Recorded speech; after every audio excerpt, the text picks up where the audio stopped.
Ribuan siswa dan guru di seluruh provinsi mengikuti final Olimpiade Matematika tingkat nasional yang bertempat di Gedung Pusdiklat Perhubungan Kecamatan Kemang, Kabupaten Bogor. Olimpiade yang diselenggarakan oleh Klinik Pendidikan MIPA KPM ini memperebutkan tiket Olimpiade ke tingkat internasional. Sedikitnya 1.500 siswa dari mulai tingkat SD, SMP sampai dengan SMA serta guru mengikuti Olimpiade Matematika tingkat nasional. Sebelumnya beberapa pekan lalu mereka telah lolos di babak penyisihan Olimpiade tersebut. Olimpiade Matematika tingkat nasional yang diikuti 70 sekolah dari kota dan kabupaten se-Indonesia. Kegiatan ini sudah dilaksanakan kali ke-18 kompetisi matematika. Panitia pelaksana Olimpiade Matematika Muhammad Fahri mengatakan Olimpiade Matematika kali ini menggunakan soal suprarasional yang artinya bukan soal matematika pada umumnya, namun soal terfokus pada mendekatkan diri pada Yang Maha Kuasa, cenderung pada soal-soal matematika berkarakter.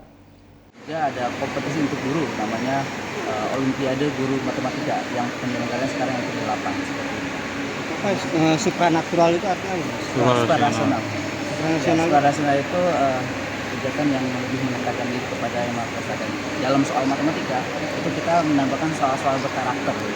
Jadi soal-soal yang di sana ada cerita tentang hal-hal yang baik gitu, hal-hal yang misalkan seperti menabung, berhemat gitu, terus juga tentang kreativitas anak dan juga tolong menolong. Jadi soal-soal yang kita masukkan unsur-unsur kebaikan di dalam ceritanya. Jadi tidak hanya angkanya saja menghitung, tapi ada cerita yang kita buat di sana.